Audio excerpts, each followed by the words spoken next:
Selamat datang di Bukan Orang Biasa. Semoga video ini bermanfaat untuk kita semua. Dukung penuh channel ini dengan klik subscribe, karena subscribe itu gratis.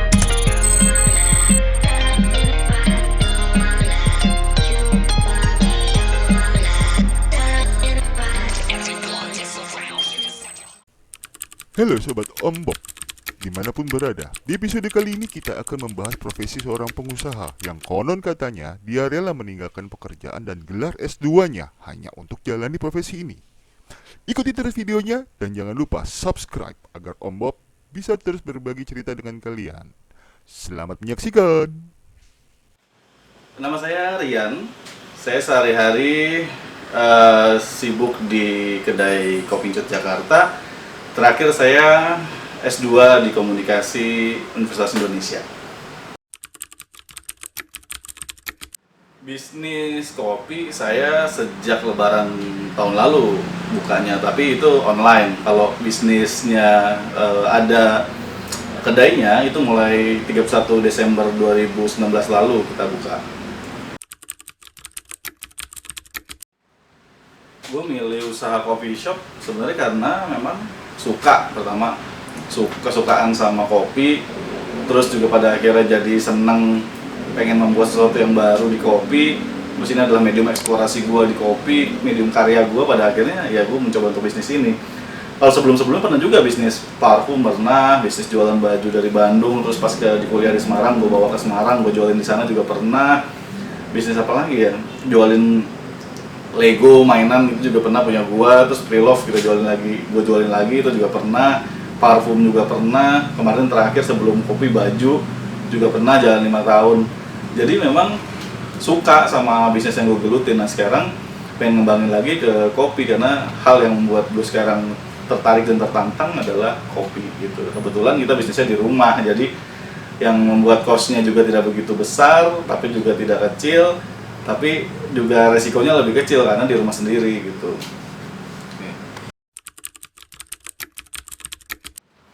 Kenapa gue milih kopi dibandingkan yang lain? Sebetulnya karena kok dari kopi gue dari nol.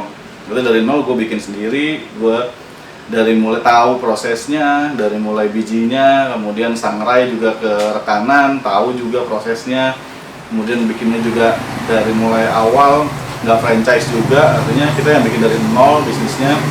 Kemudian dari gimana gilingnya gue juga sendiri, resepnya gue juga sendiri bersama dengan istri sama adik gue. Kita rembuk bareng gimana yang enak dan segala macam. Jadi emang bisnisnya gue pegang sendiri. Jadi ketika nggak tergantung sama orang, itu yang membedakan. Kalau misalnya gue yang sebelumnya bisnis baju misalnya, gue nyablon nggak sendiri. Jadi kalau misalnya tukang sablon tutup, gue habis gue gitu. Kalau sekarang misalnya tutup, kan sekarang biji kopi berkembang pesat, itu gue bisa langsung ke petaninya juga. Gue punya house blend gitu yang gue racik, yang punya racikan sendiri, yang pada akhirnya ketika ini nggak ada, kita masih punya ciri khas kita gitu. Nah itu yang membuat gue pada akhirnya gimana caranya membuat bisnis yang sustain, yang berkelanjutan. Kalau yang kemarin sempat gagal karena ketika ini udah tutup, kita tergantung nih bisnisnya gitu. Nah sekarang kalau menurut gue kita nggak bisa dependen. Kalau bisnis kita harus independen artinya kita punya kesempatan sendiri untuk membuat bisnis ini berdiri gitu. Dari mulai awal, tadi yang gue bilang, gue dari mulai ngerjain sendiri, kopinya juga dari mulai datang bijinya gue juga sortir sendiri, manggang di tempat teman, gue tahu gimana caranya, gimana prosesnya dia manggang juga, kita juga tahu, jadi dan dekat gitu, teman sudah dekat sekali, jadi memang tahu dari awal. Jadi ketika hilang di satu alur bisnisnya, kita masih bisa cari nih. Kalau yang sebelum-sebelumnya susah, misalnya parfum, gue ngambil barangnya dia tutup gitu, gue susah mau kemana lagi nih parfumnya, gue nggak punya ini sendiri gitu, cuman reseller aja. Kalau sekarang karena kenapa gue memilih kopi, karena gue suka kopi dan gue punya ngerjain sendiri semuanya, jadi tahu gitu. Sebelum fokus di kopi, gue kerja di LSM, salah satu LSM ya tertua di Indonesia gitu, bisa dibilang seperti itu. Itu selama 8 tahun di sana. Gue di sana terakhir sebagai kepala bidang komunikasi di sana. Pada akhirnya memutuskan untuk berhenti di awal bulan Maret kemarin untuk memutuskan untuk gue fokus di jalan bisnis ini gitu. Karena sebelum-sebelumnya memang selalu bisnis jadi nomor 2 gue. Nah sekarang kalau melihat bahwa gue tahu gagalnya di mana, jadi ketika gue mulai bisnis awal-awalnya gue sangat kecewa ketika gagal. Kalau sekarang sudah merelakan kegagalan, tapi jangan sampai keberhasilan gue nggak gue catat dan nggak mencapai titik berhasilnya gitu. Nah sekarang gue mau melepas yang satu, kemudian melepas ini juga dengan pemikiran bahwa jadi lebih fokus untuk ngurusin bisnis gitu. Nah sebelumnya emang gue berkecimpung di dunia komunikasi dan IT gitu. Jadi ketika terjun langsung semuanya gue pegang juga sendiri, termasuk gimana mengelola sosial medianya, karena bisnis juga bukan cuma soal selling aja, cuma penjualan aja di kedai, enggak gitu. Ini cuma salah satu aja strateginya. Ada strategi di luar lagi, kita juga harus mau nge-branding bisnis kita yang sesuai dengan apa yang kita mau jalanin gitu. Di sosmed juga harus jalan kalau menurut gua. Di luar sosmed juga hubungan gua misalnya dengan teman-teman lain di luar di inner circle gua itu harus kuat. Artinya pertama kali ketika lo mau nawarin bisnis kemana sih, inner circle gua. Ketika gua masih kerja di sebelum fokus di sini, gua inner circle-nya ya teman-teman gua di kantor gitu. Itulah yang menjadi pasar gitu. Kemudian juga teman di rumah. Terus yang ketiga, teman dari rekan bisnis, misalnya istri gua, adik gua juga punya inner circle. Nah itu yang dibangun dari inner circle kemudian ada lagi yang mulai melebar lagi dari teman ke temannya teman gitu. Nah itu yang kalau yang bisnis gua sebelumnya di baju and slot itu udah gua sampai nggak kenal gitu, sampai udah lumayan luas sebenarnya bisnis. Tapi kemudian anjlok tadi ketika bisnisnya disambi. Ini sama teman gue, teman dekat juga, dan kemudian bisnisnya kan disambi kerja yang kemudian pada akhirnya ya jatuh, nggak fokus ke sana. Nah sekarang di kopi ini gue nggak mau terjadi lagi, makanya kegagalannya di situ tuh kegagalan gue nggak serius di situ nangannya. Jadi sekarang serius, setiap uang masuk uang keluar gue catat sendiri, semuanya dikerjain memang sendiri dulu, karena biar tahu gimana sih caranya biar bisnis ini berjalan langgeng gitu, yang tadi gue bilang sustain gitu. Hal yang menantang sebenarnya bagi gue di bisnis kopi ini bukan cuma bisnis kopi. Ketika masuk ke bisnis kopi adalah secara general itu membangun brand, karena brand Kopi Ncot adalah yang baru gitu, dan kemudian selama 6 bulanan kita bangun brand ini, apa sih yang mau orang lihat terkait dengan brand Kopi Ncot ini gitu. Pertama ketika ini gue nggak berpikir bahwa produk dulu, tapi brandnya dulu, kita mau dipandang orang sebagai siapa gitu. Itu benar-benar gue buat banget, dibikin konsepnya matang sampai orang ngelihat Kopi Ncot tuh kayak gimana. Nah tantangannya sebenarnya adalah ngebangun brand dari nol itu ya sulit gitu, nggak gampang gitu, dan nggak semua orang bisa membuat brand yang benar-benar orang mau tertancap di kepala orang ketika ngomongin brand A, apa sih yang ada di kepala gitu. Sama misalnya satu brand minuman galon gitu. Satu minuman galon udah dikenal orang yang ketika kita ngomongin brand A itu ya terkait dengan brand galon itu sampai segitunya memikirkan brand sebenarnya. Baru kita bicara produknya bisa diterima masyarakat atau enggak. Secara produk sebenarnya itu juga udah kita benar-benar riset benar gitu. Tantangannya memang gimana sih orang sekarang mau minum kopi? Banyak orang sekarang ya cuman stuck di kopi kekinian aja. Pada akhirnya cuman beberapa kopi yang produknya kopi kekinian. Gue nggak memandang buruk itu, kita juga main di kopi kekinian gitu. Kita punya kopi susu Jatuh Hati namanya, itu kok menjawab tantangan orang pengen kopi susu, kita punya itu. Tapi jagoannya di mana gitu, itu menantang bagi kita. Bagi gue menantang gitu. Kopi susu Jatuh Hati kita punya, tapi itu bukan menjadi kekuatan dari Kopi Ncot gitu. Kekuatan Kopi Ncot adalah kita punya house blend sendiri. Nah house blend itu yang mau kita angkat. Kopi susu Jatuh Hati itu nggak bakal jadi kopi susu Jatuh Hati ketika tidak ada house blend kita gitu. House blendnya yang masuk ke sana gitu. Kita bikin espresso masukin ke sana. Itu tantangannya. Kemudian soal keuangan juga menjadi tantangan. Keuangan artinya ketika UMKM baru jor-joran minjam duit sana minum duit sini, pada akhirnya 2 bulan 3 bulan belum tikar. Karena nggak tahu harus berbuat apa dengan duit sebanyak itu, pinjaman pula gitu. Pada akhirnya susah untuk mengganti gitu.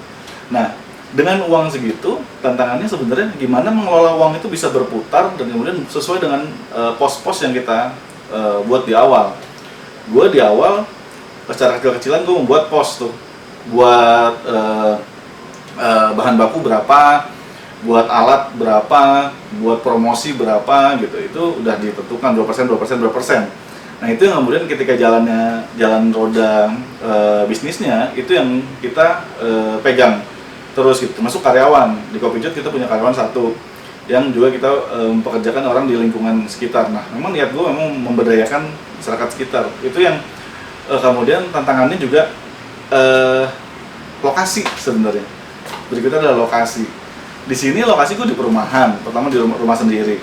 Itu keuntungan sebenarnya. Tapi kelemahannya adalah ketika lokasinya sepi, apalagi sekarang banyak akses ditutup karena COVID-19, jadinya sulit bagi kita sebenarnya bisnis yang sedang berjalan UMKM untuk menghadapi situasi ini.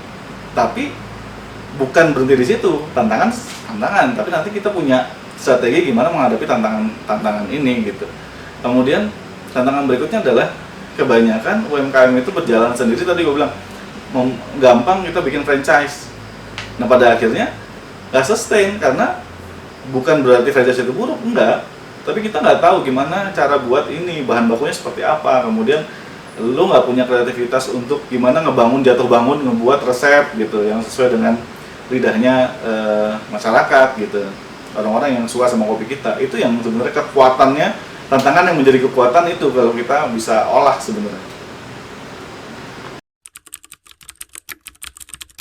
Sukanya sebenarnya kalau ketika buka usaha kopi, gue ketemu sama banyak orang, berbagai latar belakang, orang yang memang suka banget sama kopi susu misalnya, terus non kopi kayak coklat, itu menarik banget buat diskusi gitu, sampai akhirnya kita punya relasi yang kuat.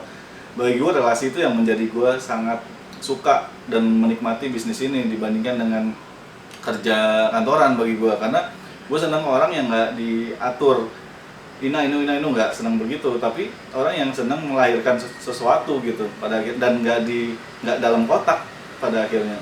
Nah itu yang gue suka gitu. Di sini bebas gitu, mau berpikir gimana mau ininya mau kemana arahnya, kemudinya ada di gue gitu. Kemudinya mau belok kiri, mau belok kanan, mau lurus, itu ada di gue sendiri. Itu yang gue menentukan. Kalau misalnya mau rame ya strateginya kita harus benar-benar kerja keras untuk memikirkan gimana biar rame nih gitu. Jangan stuck sama di kondisi yang sepi gitu. Makanya jualan dengan strategi yang macam-macam, itu yang buat gue suka.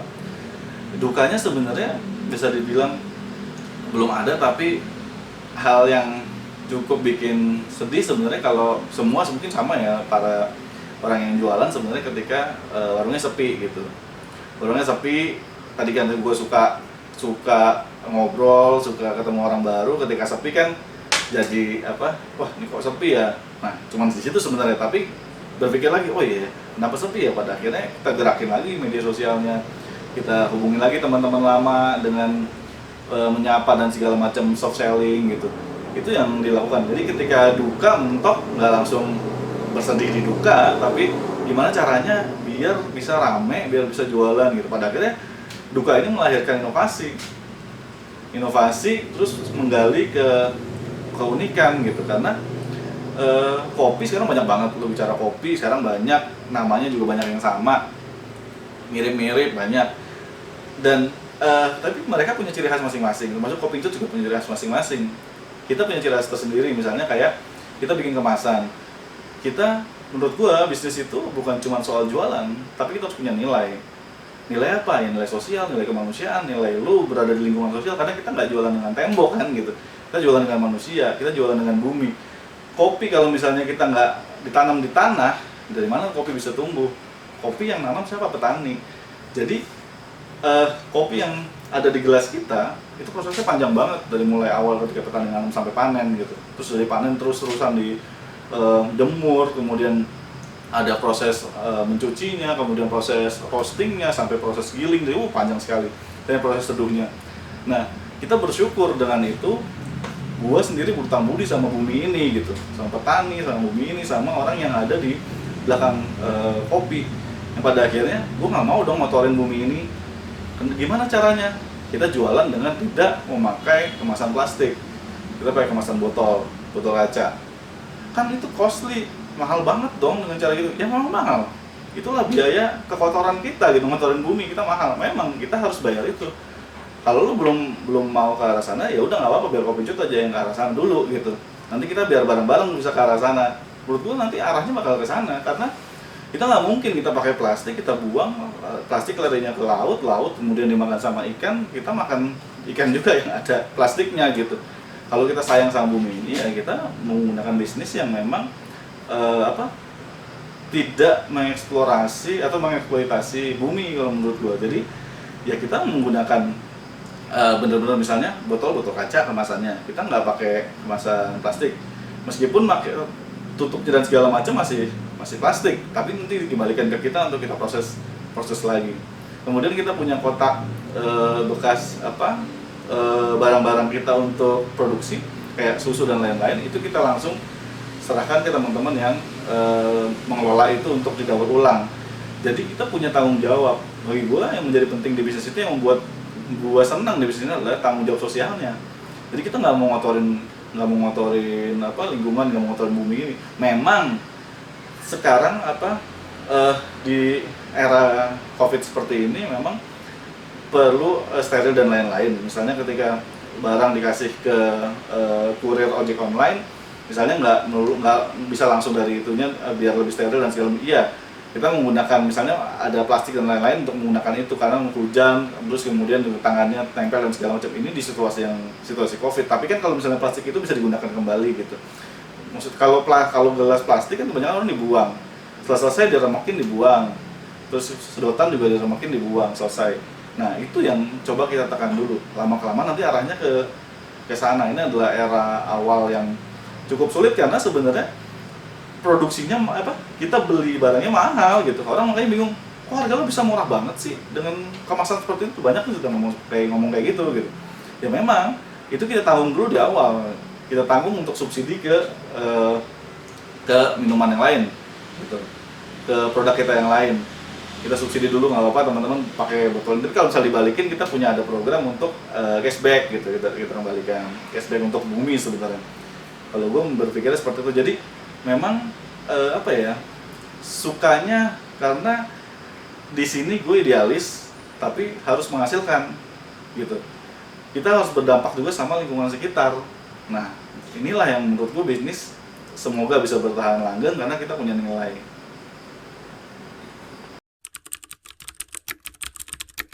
Oke, modal ya. Kalau modal ya sebenarnya gini, bisnis itu kalau menurut gua adalah lo yang bisa mengukur sendiri seberapa mampu lo untuk menyokong awal bisnis lo, kemudian mau gimana bisnisnya itu semuanya ada di kita sendiri. Ketika awal itu gue setting itu di awal, gue mau bisnis di rumah, di halaman rumah gua sendiri, yang dimana nggak perlu sewa lagi. Itu satu, jadi mengurangi cost. Terus kemudian kedua, soal alat, tapi gue nggak mau yang memang terlalu. Jadi ini itu sisi idealisnya juga adalah gue nggak pakai mesin espresso yang mahal-mahal gitu. Jadi gue nggak pakai mesin espresso yang mahal-mahal, jadi itu kan bisa menekan juga. Pada akhirnya pakai yang manual. Jadi semua di sini manual dan yang membuat jadi lebih murah karena itu di rumah dan semua alatnya adalah manual. Terus kemudian kita susun semua sesuai dengan apa yang gua mau, ya ada di kisaran 30 jutaan. Tapi itu sebenarnya bisa ditekan ke alat lo. Tadi gua bilang tergantung dari lo mau beli alatnya kayak gimana, lo mau beli gerobak juga yang kayak gimana. Kalau gua di sini gerobak kemudian kan gua tertarik sama desainnya IKEA. Tapi dengan harga yang IKEA tawarkan, gua nggak mampu. Dan pada akhirnya ya gua mengadopsi apa yang IKEA buat, kemudian ada kita di sini. Kita bikin ulang apa yang seperti IKEA, tapi nggak seperti kayak IKEA persis gitu. Ada yang beberapa yang kita tambahin, yang harganya bisa kita tekan. Nah, juga untuk tempat cucinya juga kita cuci gelasnya, kita juga pakai yang IKEA juga, tapi yang memang pre-love juga yang belum dipakai sama orang. Jadi strategi kayak gitu sih, lebih ke gue mau ini nih, tapi harganya mahal banget. Gimana kalau gue buat? Gimana kalau gue beli barang yang orang yang lagi nggak udah dibeli tapi ternyata nggak itu yang keinginannya, kan jual lagi pre-love gitu. Terus kemudian, tapi di awal ada menariknya adalah karena tadi gue udah punya list sebenarnya, tapi gue pengen misalnya kettle yang kettle ini ceret yang mahal gitu, dengan merek ini misalnya, dengan harga 2 jutaan. Tapi ternyata ketika gue pakai, gue nggak nyaman dengan ini, baru sekali pakai nggak nyaman, gue malah nyaman dengan harga yang di bawah jutaan, 700.000 yang ada termometernya ini yang gue pakai, yang ada termometernya di tangan gitu. Ini lebih menarik, nggak ada mereknya. Pada akhirnya gue mau jual ya, tadi yang mahal jutaan itu. Jadi sebenarnya kalau bagi gue ketika buka, merek nggak menjadi jaminan gue sendiri. Tapi kita punya preferensi masing-masing, gimana cara membangun bisnisnya dengan apa yang mau kita capai gitu. Karena bagi gue ya kalau di Kopi Jut nggak butuh mesin yang besar-besar dan mahal-mahal gitu, karena kita memang adanya di rumah dan kemudian ini adalah medium kita belajar bareng. Jadi gue mau bikin ini sebagai medium untuk teman-teman semua yang mau belajar kopi, teman-teman, terutama teman-teman yang memang udah kenal gitu. Ayo kita belajar kopi. Makanya gue merelakan meja seduh ini buat ruang untuk eksplorasi kita bareng-bareng. Ini adalah ruang belajar kita bareng-bareng gitu, dan dari sini itu yang menjadi gue kesenangan gue nih. Jadi duit 30 juta tuh bagi gue nilai yang berharga bagi gue di awal. Nilai belajar gue kayak gue kursus gitu, karena dari situ juga ada momen ketika gue tulis juga kosnya adalah ketika kos belajar sama rekan gue gitu. Terus kita ngambil kopi dari dia, kemudian tahu seluk beluk kopinya, itu nilai yang sebenarnya nggak bisa dibayar pakai uang kan gitu. Relasi juga sama teman-teman yang satu bisnis perkopian itu kan juga relasinya nggak bisa dibayar pakai uang gitu. Disitulah sebenarnya dari 30 juta itu udah include semuanya, dan pada akhirnya ada yang mau bazir, ini nggak kepake nih, ini nggak kepake, sebenarnya bisa diminimalisir ketika ini nggak butuh, jadi lebih kecil. Jadi tergantung. Kalau dengan 10 juta menurut gua, kalau di rumah sendiri sangat bisa. Ininya bisa pakai meja sendiri, meja untuk awal gitu. Jadi nggak bangun bisnisnya dari benar-benar dari awal banget. Ini bisa dari awal, bisa dari meja yang kita ada di rumah misalnya. Bangku juga bisa pakai kita bangku di rumah gitu. Jadi nggak perlu yang mindset besar bahwa ini harus kafe ini harus kayak kafe ini nih gitu. Nggak, menurut gue sih nggak harus begitu ya. Kita sendiri yang menciptakan mau gimana warung kopi kita, kedai kopi kita gitu. Dan awalnya kan halaman ini tadinya gue udah bikin dari awal 2 tahun yang lalu, udah sama istri udah bikin halaman ini buat nongkrong. Dan mau ada memang meja ini sebenarnya buat kita ngopi-ngopi di rumah sih. Tapi kenapa ya nggak orang lain juga kita ajakin buat ngopi gitu. Sekalian kita juga medium silaturahmi kita yang pada akhirnya bentuklah Kopi Jut ini gitu. Harapan sebenarnya gue pengen nggak muluk-muluk, pengen ini menjadi tempat yang memang menyenangkan buat bukan cuma buat nongkrong, tapi buat tadi bertukar pikiran dan lain-lain. Dan medium kopi ini semoga mempersatukan kita sebagai pencinta kopi dan juga pencinta non kopi lah, apapun bentuknya gitu. Yang penting kita suka produk dari Kopi Jut, kita bagian dari keluarga. Nah harapannya gue nggak berpikir bahwa ini cuma ada nih tempat nih, terus asal ada tempatnya aja gitu, terus orang-orang ramai kesini, enggak. Tapi kita selalu berpikir, dan karena gue orang komunikasi, basic gue background dari komunikasi, gue selalu berpikir gimana dengan ilmu yang gue punya, gue bisa membuat warung ini, kedai ini hidup bukan hanya cuma sebatas fisik gitu, sebatas fisiknya di sini. Tapi ada program-program lain yang kita bisa buat gitu, dan bekerjasama dengan teman-teman yang memang pengusaha kopi juga. Ada beberapa program sih yang belum bisa gue sebutkan sekarang, tapi intinya adalah bagaimana menjalin hubungan itu menjadi harapan gue. Menjalin hubungan menjadi lebih baik dengan teman-teman sama-sama bisnis kopi, itu satu. Yang kedua, dengan konsumen, teman-teman, dengan pelanggan-pelanggan. Kita menyebutnya teman ngopi gitu. Dengan teman ngopi itu jadi lebih kuat, akrab, dan melihat Kopi Jut sebagai bagian dari apa ya, pilihan mereka ketika mau ngopi. Pilihan utamanya Kopi Jut nih ada di mindset mereka, itu udah menjadi kesenangan gue gitu. Harapannya adalah itu tadi bisa diterima di masyarakat di beberapa ini ke depan dan nggak mati di sini gitu.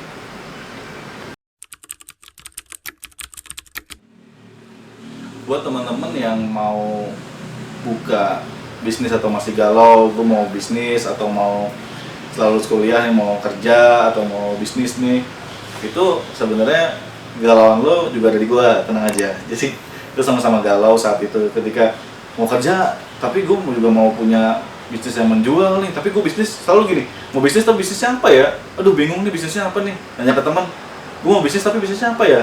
Lo kira-kira apa ya bisnisnya? Aduh gue juga bingung bisnis apa, jadi sama-sama bingung, kegalauan massal gitu. Nah, sebenarnya jangan bingung, tapi lo explore ke diri lo apa yang lo suka. Jangan-jangan dari hal yang diri lo suka, lo jadi bisa menjual. Misalnya kayak temen gue gitu, teman kecil gue misalnya, dia suka main burung dara. Nggak tahu di beberapa tahun ke depan ternyata dia konsisten main burung dara sampai puluhan tahun, yang pada akhirnya dia awalnya jual burung dara dan segala macam, sekarang udah YouTuber burung dara gitu. Mana ada yang tahu kan, itu bisa terjadi di dunia digital ini, semua bisa terjadi. Dan karena lingkupnya dunia digital itu lingkupnya sangat besar, lingkupnya sangat bahkan lebih dari kota gitu, kayak negara, bahkan kayak dunia, bahkan lo bisa jualan ke orang yang ada di benua lain dengan jasa internet. Jadi berpikir bahwa ini lingkup besar banget. Lo jadi pekerja, sekarang apa yang lo jalanin kerja, ya kerja aja, nggak apa-apa. Kerja aja sampai lo temuin passion lo di mana, lo sukanya apa, explore passion lo, bisa nggak lo jual gitu. Lo suka misalnya gambar, ya lo jual gambar lo, kenapa enggak? Bisa jadi artwork. Gue punya teman di Semarang, senior gue juga di musik waktu itu di Semarang, di scene musik metal, dia gambar tengkorak dan lain-lain, yang kita lihat serem banget gambarnya tengkorak, ternyata dijual ke band metal di Swedia, band metal di negara-negara di Eropa, dan mahal banget gitu dia hasil karyanya. Di sini nggak di sini cuman dihargai sama teman-teman di metal aja, di sana lebih luas lagi dihargainya. Jadi memang jangan berpikir bahwa gue nggak ada apa-apanya nih, nggak ada yang nggak bisa gue jual nih. Jangan, lu berharga gitu. Karya lu pasti punya karya apapun. Gue misalnya, gue nyanyi, ngomong aja falas apalagi nyanyi, nggak bisa menjual nyanyinya. Tapi gue suka gue suka ngopi nih, ada YouTube sekarang, lihat gimana sih cara bikin kopi yang enak, explore. Ternyata nggak enak, coba lagi terus lu punya teman, belajar dari dia gitu, gimana caranya bikin kopi dulu. Jadi nggak bisa berpikir warung kopi dulu, tapi kopi dulu sampai lo enak, lo ajak rangkul teman-teman deket, saudara, cobain, enak nggak? Ternyata enak, ya udah lanjutin aja, kita coba bikin warung kopi misalnya, atau jualan dulu online. Karena sekarang online banyak nih, jualan dulu online. Nah berikutnya setelah itu, jangan lupa bahwa lo punya merek nih, dan merek lo ini harus lo patenkan. Kita punya yang namanya hak kekayaan intelektual di Kemenkumham, HAKI. Jadi lo harus daftarkan merek lo, itu penting banget. Ada banyak dari teman-teman UMKM yang gak paham kalau pentingnya paten merek. Kalau bagi gue, merek sangat penting. Kenapa? Lo udah berpuluh-puluh tahun di usaha itu, tapi ketika ada orang yang baru, terus kemudian merek lo punya dia dan dia sudah didaftarkan, merek lo sama terus didaftarkan, lo kalah gitu. Makanya dari awal ketika bisnis, tanyain diri sendiri, ini serius nggak? Serius, daftarin merek ini. Cari di Kemenkumham, hak kekayaan intelektual berapa ini harga untuk lo daftar merek. Semuanya lo cari informasi, ada di internet banyak banget. Jadi lo bisa daftarkan, kemudian lo butuh punya paten, waktunya 1 tahun untuk proses lo bikin merek itu. Gua meskipun belum ada setahun bisnisnya, dari awal gua udah patenkan merek gua. Jadi ketika ada yang sama, kita bisa melakukan edukasi gitu sebelum masuk ke somasi hukum. Kita bisa edukasi bahwa banyak orang yang bisnis yang nggak tahu tuh soal itu, dan kita sebagai generasi milenial juga harus paham bahwa merek ini penting gitu. Lu kayak melahirkan, lu kayak nama misalnya anak lu gitu, kemudian namanya sama persis, kan kita punya akta lahir yang ini anaknya si ini gitu. Nah itu sama sebenarnya kayak gitu. Ini adalah bagian dari keluarga kita. Kopi Jut itu bagian dari keluarga gua gitu. Yang gua nggak mau misalnya namanya persis sama, karena akan menimbulkan kebingungan. Misalnya Kopi Jut di sini kita nggak pakai plastik lagi sebagai kemasan, tapi ada di Kopi Jut misalnya di tempat lain yang menggunakan plastik, ya jelas bahwa jadi gua pesen Kopi Jut yang mana ya? Teman-teman yang konsumen jadi kebingungan. Itu yang sebenarnya kenapa kita harus paten merek kita. Kita aware sama pentingnya merek itu. Jadi menurut gue itu yang penting. Kemudian Lu definisikan bisnis lu tuh mau kayak gimana. Lu ceritain aja ke bokap misalnya, Pak, gue mau buka kopi nih, kopi yang bagaimana, kan masih orang masih bingung tuh kopi yang gimana. Lu definisikan dengan gampang, gue mau kopi yang berkualitas, gue mengolah kopi berkualitas dari Indonesia yang bisa, yang ramah lingkungan, itu kopi cut gitu. Satu kalimat kalau mau dijabarkan kayak gitu. Nah itu yang harus lo bisa pasarin ke orang yang mau lo jadikan investor misalnya. Lo mendefinisikan secara mudah bisnis lo kayak gimana. Lo mau bisnis burung dara tuh kayak gimana sih? Bisnis lo mau kayak gimana sih? Kan abstrak tuh. Lo jelaskan kayak gini dalam hal yang singkat. Lo bikin PowerPoint-nya, konsep-konsepnya kayak gimana.